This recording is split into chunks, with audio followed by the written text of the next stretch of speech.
Hello, thanks for joining us. We're just going to wait for a few more people to join. I can see that the numbers are ticking, so I'm just going to give it perhaps 30 seconds or so until we start the broadcast.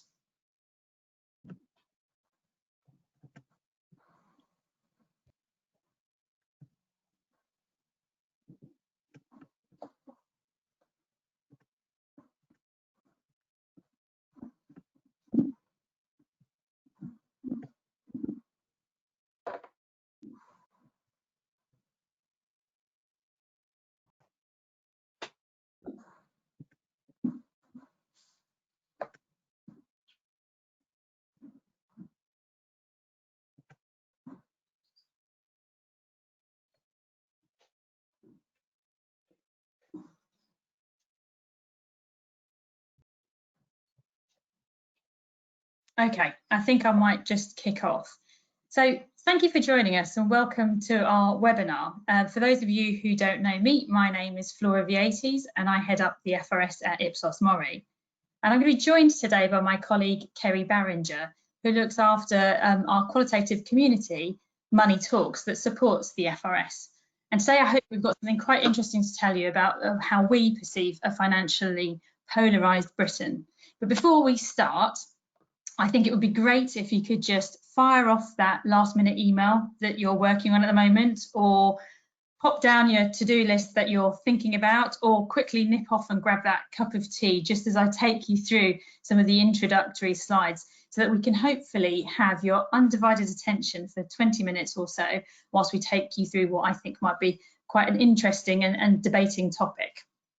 So we're going to be referring to a couple of sources of information today. The first is the FRS, which is also known as the Financial Research Survey, which some of you may be familiar with already, but for others of you who aren't familiar with it, it was founded in 1977, so it's been going for 43 years. You clearly know that I haven't been working on it for all of that time. It's incredibly robust base where we talk to 5,000 people per month, which gives us beautiful trended data over time, which we can look at and analyse in quite a lot of depth. And it's a different audience that we talk to every month. And also in terms of methodology, it's both offline and online to ensure that we capture those who are digitally disenfranchised. So that essentially gives us the what and gives us some lovely numbers to play with. But sometimes clients like yourselves are asking us why things are happening, which we can surmise for the most part. But we have created this online community now called Money Talks to help fill in what we don't know, to add in the colour, if you like.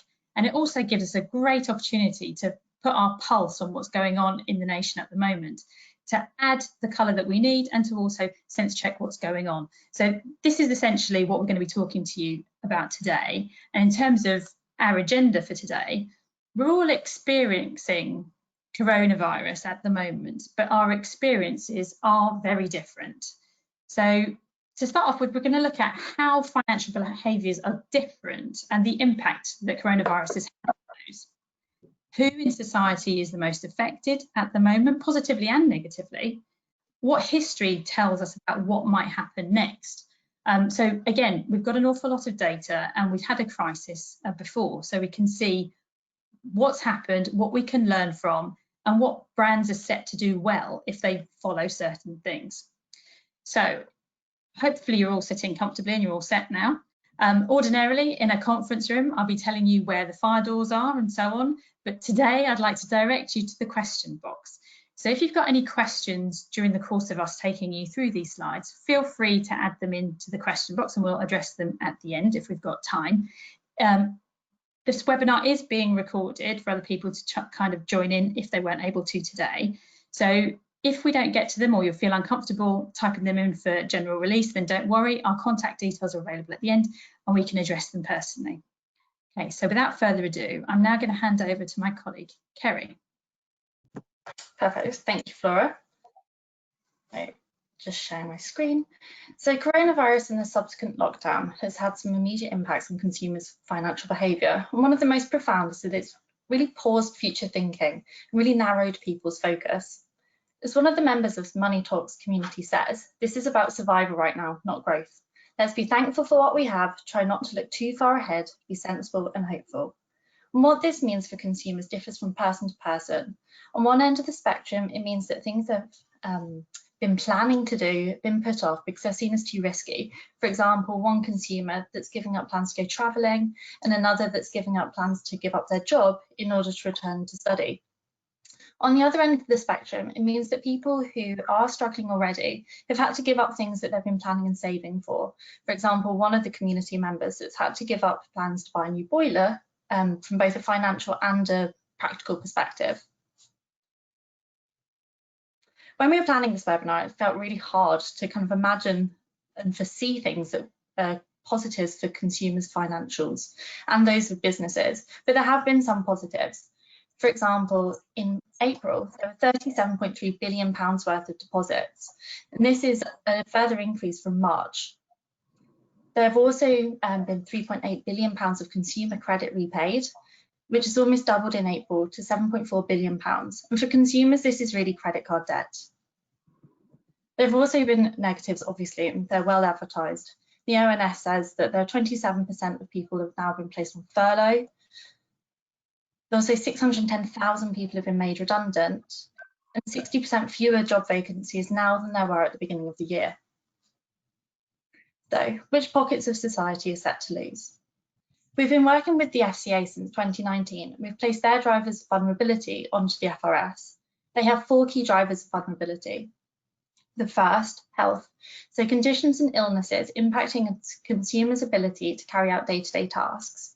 The second, low capability, which is low knowledge of financial matters, products, and also low confidence in managing their own money. The third is negative life events. These are major events that happen in people's lives, so bereavement, breakdown of relationships, or job losses would also count here. And the fourth is low resilience, so the ability to withstand emotional or financial shocks. In the UK, we've seen the number of people classified as vulnerable as a result of negative life events really grow over the last few years and the last few months as a result of job losses. But really, the majority of people are financially vulnerable as a result of low resilience. So this is people that regularly use their overdraft or constantly find themselves in debt. As a result of coronavirus, we've seen that almost half of Britain were classified as potentially vulnerable in April. This is significantly up from before the lockdown. This has begun to subside as the number of people and the uncertainty around the amount of income they'll have has begun to subside. But really, we see the pockets of society here that are really struggling. So, for example, women are more likely to struggle, and also those of an ethnic minority. We're also seeing that people are experiencing a more intensive form of vulnerability.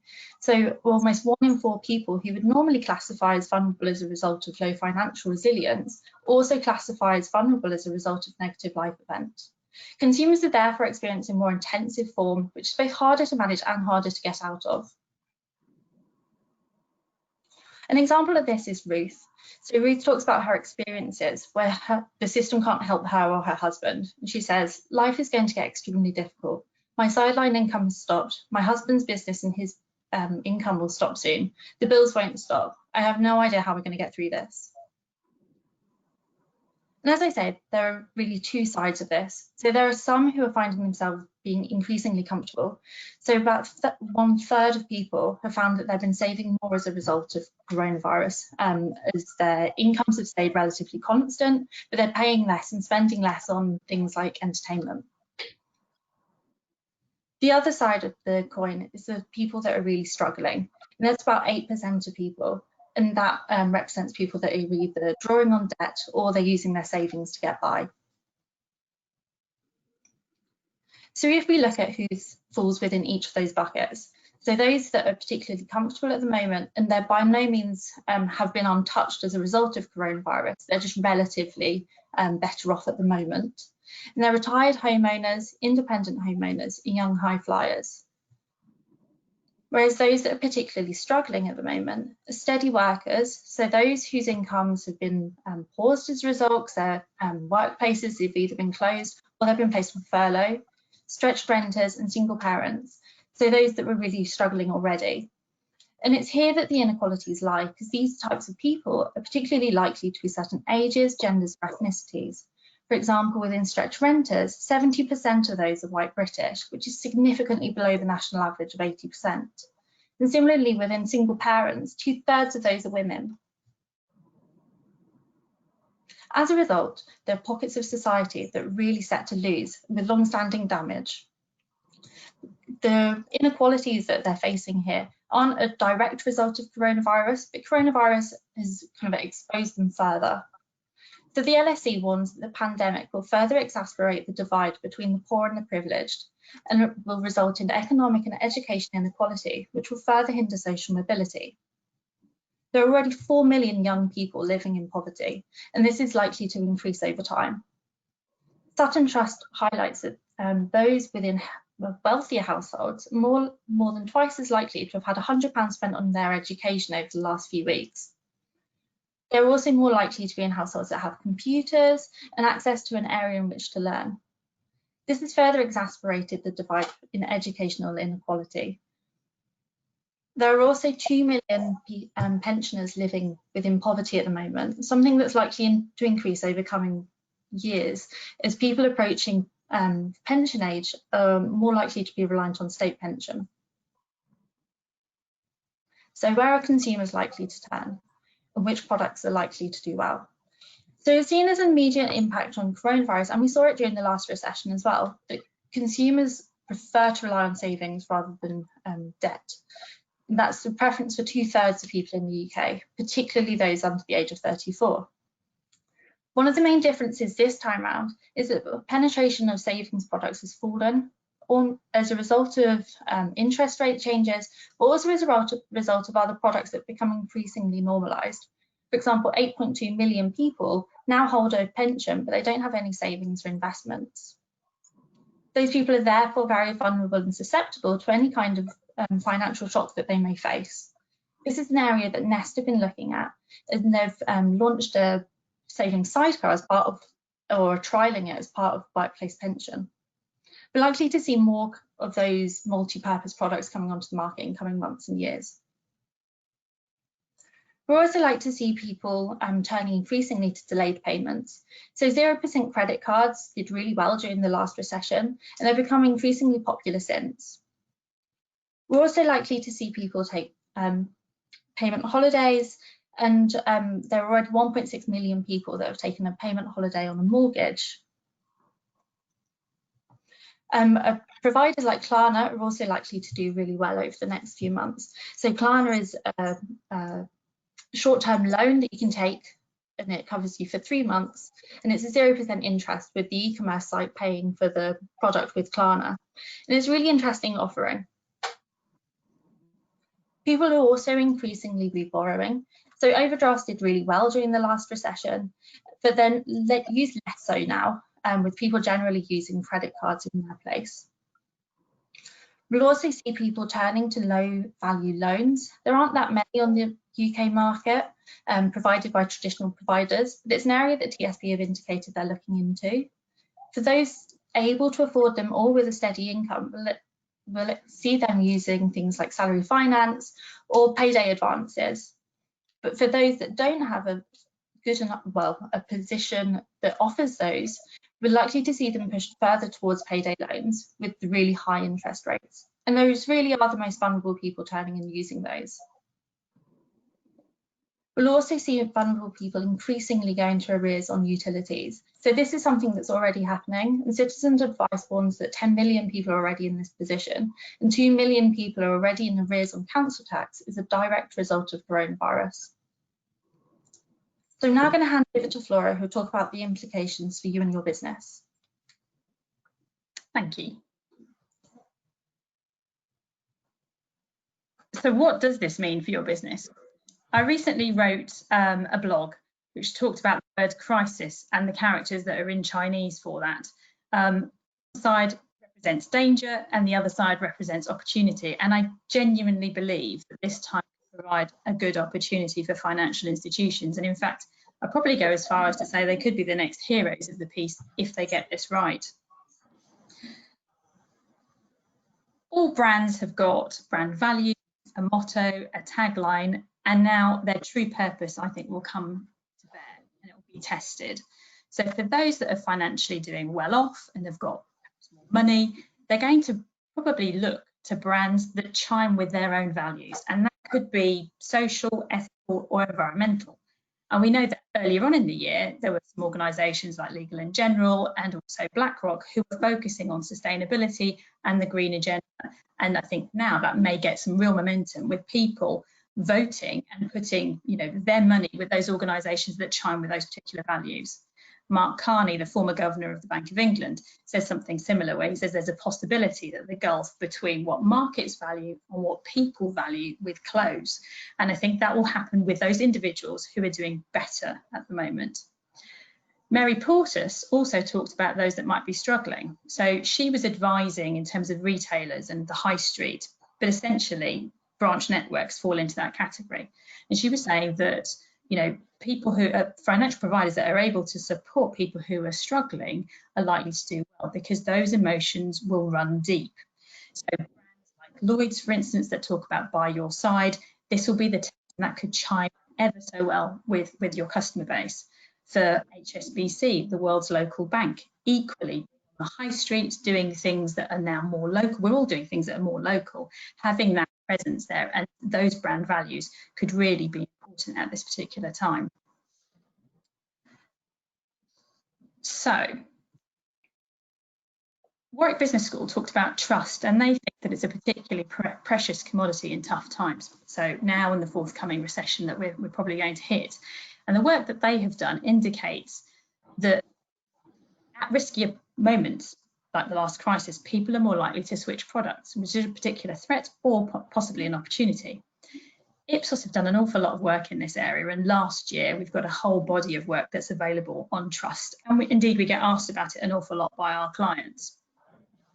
So in terms of the trust index that we've got, we know that, for instance, consumers are happier with larger organisations rather than smaller ones, or with tech companies rather than banks. So it's quite interesting for financial institutions like Visa, MasterCard and PayPal that position themselves perhaps more as tech companies rather than financial providers. But I think where it will get particularly interesting will be with the fintechs. So whilst they've got the tech bit right, not a lot of them have made real profit. We've seen them grow substantially over the recent months. But now as investors wobble a little bit, will they have the backing that they require financially? So I think that will be an interesting one to watch. So at the weekend, I was baking my son's birthday cake. And whilst I was contemplating this whole concept of trust, I did wonder whether there was a magic ingredient or recipe for what this might be. And lucky for me, Meister prepared one for us earlier. So he talks about having trust and putting your trust in an organisation, but also that organisation making themselves trustworthy to you. And there are essentially 4 components to engender trust. The first one is credibility, and that's all about words. Banks and financial institutions have got this in spades. People have been putting money with financial institutions since Roman and Greek times. So this one's a big tick. The next one is reliability. This is one seal. Do what it says on the tin. Deliver what your brand promises, what your values are, and deliver clearly. These 2 are quite simple and easy to understand. The third one is a bit trickier. It's intimacy. So intimacy is more about getting the impression that you empathise, that you understand the customer truly, and this is one of the key differentiators. And the last one is self-orientation. So that's focus. So is the focus with the customer and their particular need, or is it with you, the institution, and what you're trying to achieve? I'm going to cover these in a bit more depth. So credibility and reliability, I've said, are the 2 easy ones to understand and for us to get our heads around. And you've probably got a whole raft of measures already in place to measure both of these. So in terms of credibility, these are figures that you will have on awareness, consideration, salience, share of voice, all that sort of stuff. In terms of reliability, again, you'll have lots of KPIs about, how long it took for the phone to be picked up, overall satisfaction, NPS, and so on. These two, however, intimacy and self-orientation, are more to do with softer skills. They're harder to measure, they're certainly harder to cascade. Intimacy and generating that one-on-one connection can be quite tough. So an example of this might be, for instance, if somebody's got in touch with you because they've fallen into arrears and they've either called you on the phone or perhaps come into a branch, we're probably quite quick to start problem solving. So there's a department that can deal with that particular issue. However, it's taken probably quite a lot for that individual to come and have that conversation, because we've seen from our own data that people would much rather do that through a remote channel, online, email, that kind of thing. So just providing the ability to listen to the customer and listen to what they've got to say will generate that intimacy. Additionally, at the beginning of the crisis, letters went out to sort of establish, what was available, and that providers were looking out for their customers by providing payment holidays and so on. But again, that's quite a generic set of communications. And not everybody, as we've seen from what Kerry's talked about earlier, is perhaps struggling. There are others that are doing quite well. And of all of these factors, you'd like a nice balance between all four of them. However, intimacy has been found to be the one that drives trust the most. Self-orientation is the one that can destroy all that good work quite quickly. And again, I think this is quite a tricky one for banks to master, because there's a natural cynicism with some consumers where they believe that the bank is looking out for themselves and looking to get their money back, as opposed to perhaps putting the customer at the heart of the proposition or the need. And I think it's explained really well here by Melanie, so another individual who was on our community. And the way that she describes it is, I would hope but not expect that they would be more empathetic and understanding of the difficulty that some may have making repayments, and not be as forceful or as stringent in pursuit of repayment as they might have been in the past. And there's quite a lot of words in there that exactly denote the things that we've been talking about, sort of about being empathetic, hopeful, but not expecting. So if you're able to exceed those expectations, that will generate that intimacy, that will generate that trust, and hopefully long-term loyalty. So there's three things that I'd like you to take from this webinar today. The first is to identify amongst your customers those that are struggling versus those that are becoming increasingly comfortable, and take a risk. Perhaps tailor your offering, perhaps change the proposition, and certainly look at the comms that goes to each of those audiences. They will need different things as the country becomes more polarised. Secondly, I genuinely think this time will provide an opportunity. Society is now looking at brands to do better and to chime with the values that they have. Again, ticking those boxes on the brand values that you might have that resonate with your customers will engender that trust and give you that virtuous circle. Communicate those, don't be scared to do so. And last but not least, it's the brand promise. The brand promise and delivering on this will become increasingly important. So the true test is about to begin, and I wonder what will happen next. I'm very excited to see how you guys will respond. So I don't know if we've got any questions at the moment. That's what we have for you right now. If you've got any questions, do feel free to pop them in.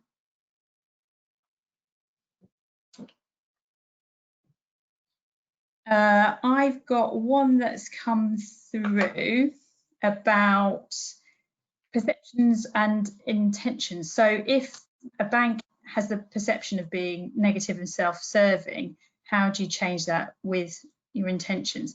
It's a tricky question, actually. It's quite a difficult one. But I think by reinforcing all of those elements that we've talked about and chiming with the different values that your brand may have and trying to communicate those clearly might be able to get over that. But then only some will be cynical, others will be looking for help. So I'm sure that's one that's surmountable. Any other questions?